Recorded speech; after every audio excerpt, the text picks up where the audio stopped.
Hello, hello everyone. As we discussed about our three act, and it is our fourth act, and our fourth act mainly talk about the three witches again and their prediction. I wanted to grab your attention and to somehow let's discuss this part.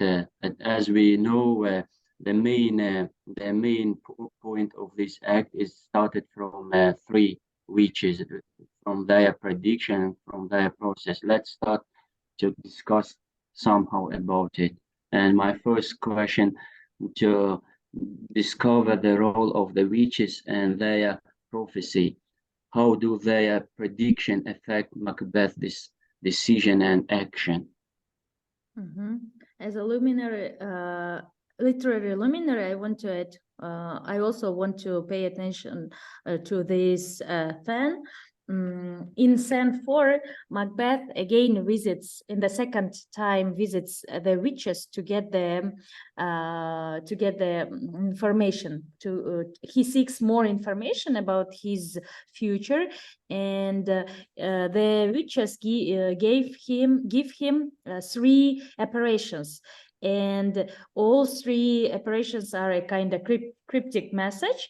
And first is the interesting point here is that how Macbeth interprets the information that he gets. He interprets them in a literal sense.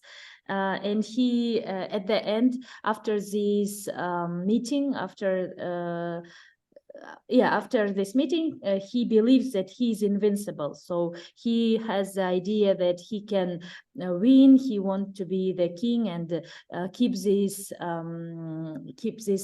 role, or keep this actions for a long time. And he also worries about the Banco's children and child, and he doesn't want to lose this power. So this act is really how to say, thought-provoking, and also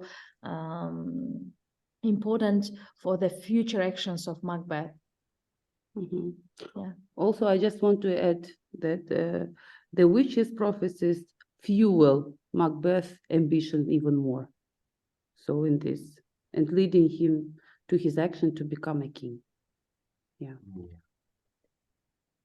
Yes, Rahman, maybe you will add something or not? Yes, actually, in this scene now is more of kind of fear. There is a fear of losing power. Besides, actually, his desire to just be the king and rule. Here, the way he doubt on actually losing power by Banquo and his progeny. His fear actually increases in this act, and he considers the witch's prophecy as something that which can actually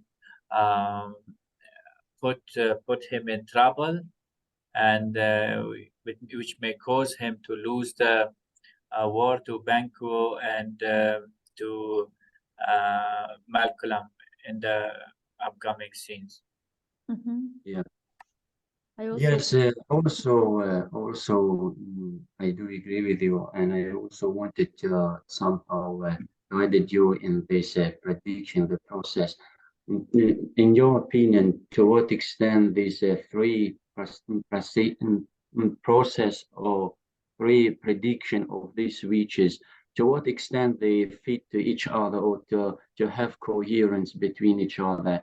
For example, the bloody son, the boy with the trees, and the head with Hamlet. Can you say something about the event? For example, when Macbeth heard about them, he somehow also in puzzle. They somehow contradict each other. Mhm. I think this thing is very important for the future actions, because actually, why did Macbeth come again to meet the witches? Because of the fear of losing the power, because he wants to know the future, if the future changed. Because as from the first prediction, we've learned that he will be the king, but the bankers, Prediction. no, bankos, like children will be, like Banco will be the father of the next kings, but and he wants to learn if the prediction changed. And actually, here is Macbeth. I feel sorry for him, because he believed in words, and he actually at the beginning, at the first act, we've learned about the Macbeth as a like good warrior, good general, good the one who won 2 battles, and even Duncan gave him like their next role, like Thane of some place in Scotland. And the way how he changed show us that like something bad or evil in himself like turned him in this person that we see in the Act 4.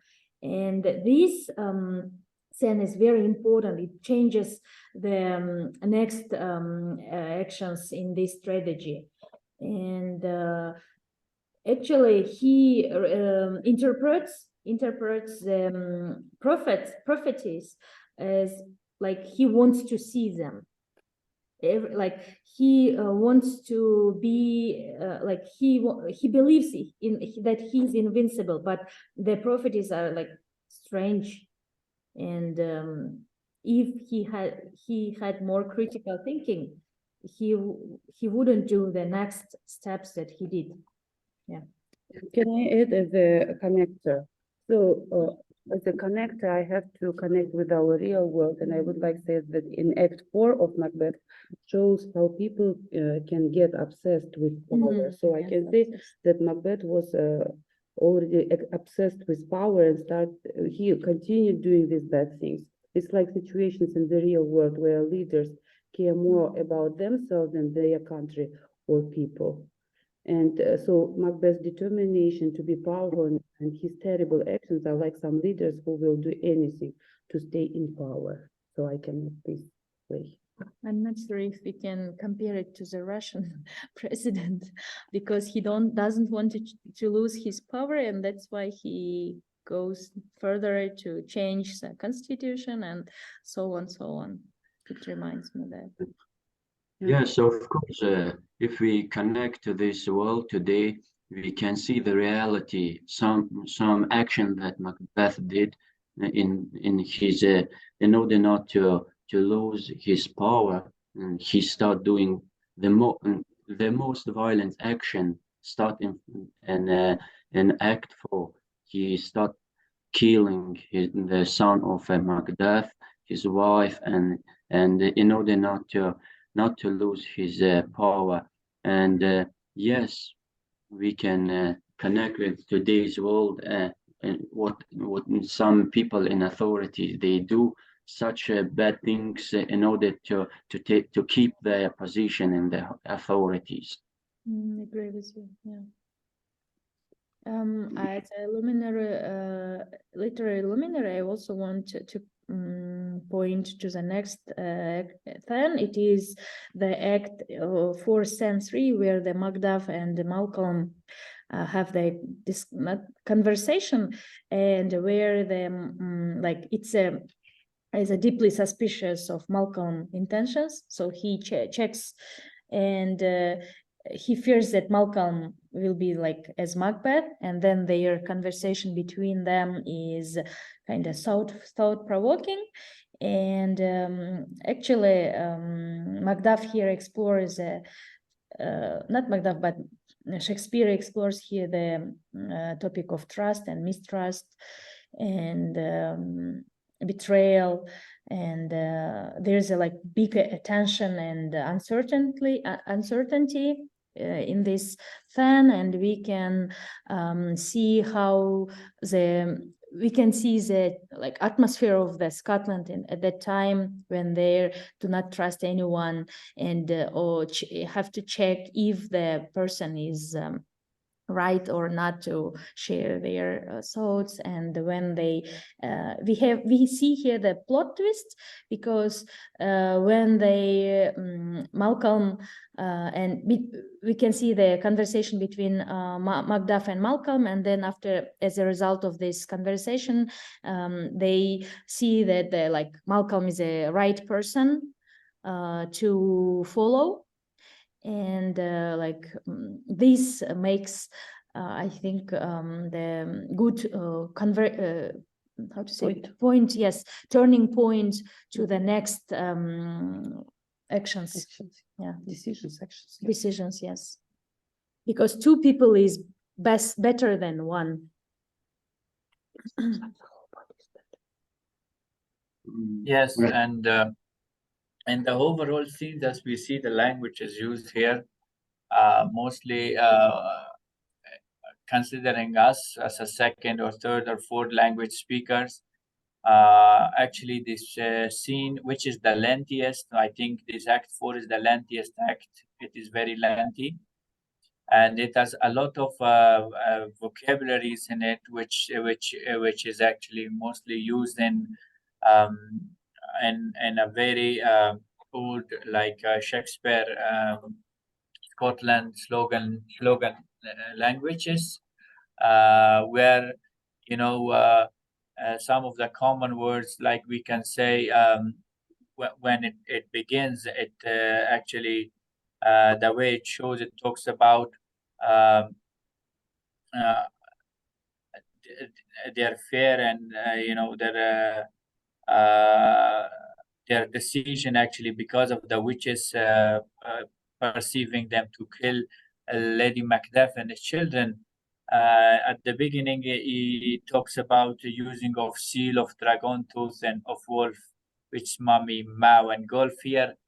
It initially it says that it means that something which makes a sound or in it frightens them, like frightening animals and all that.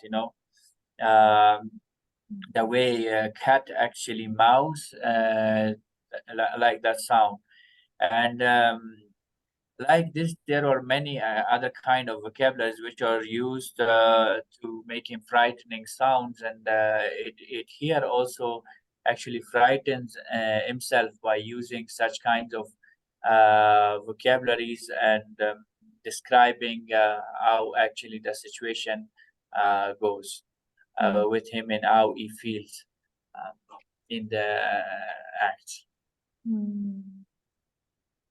Yeah, I agree with you. The use of Shakespeare's vocabulary is interesting, because he uses different kind of words and their like gradation between them, how he uses words to describe the like frightening, fear, or another things. So yeah. Umra, do you have something to add? Anything to add? I can add as a connector. So I have already told that in the history, even we can see dictators who use cruel methods to control and silence the people. When people are oppressed, and they often need to work together and get support to fight against unfair rule, like Macbeth does to overthrow Macbeth. Act 4 also tells us to be careful with ambition, because his ambitions were without limits, and it brings even worse bad things. In our own lives, it teaches us to protect our rights, not let ourselves to be controlled, and stand up for what fair and democratic. So I have just written. Agree. Yes, my fourth question also talks about how do this vision shape his belief and action, and what do they relieve about his inner conflict and fears, and about how to say, the inner conflict of Macbeth. He started thinking about his fear, about his in order to keep his throne, his position, and beliefs, and his belief. For example, when they predict, he started thinking about Macbeth ancestors, we call that. Sons, yeah, and asking the witches what Macbeth's sons are coming to throne or not, and this kind of fear start thinking his inner conflict, Inner, yeah. Inner voice, inner conflict, yeah. Mm. Yeah. Yeah, I agree. This act is like a turning point of the strategy. Yeah. Okay. Yes. I think we have finished. Yeah. And we have. Yeah, I guess we have to finish because. Okay. Thank you for Yeah. participating. See you. Yeah, thank you. Okay, don't forget to fill up Google form, yeah? Uh-huh. And that is the final one, everyone. Yeah, this is the final one. Okay, Okay, good. goodbye. Good job, guys. Bye-bye. Thank you. Bye, Thank see you. you.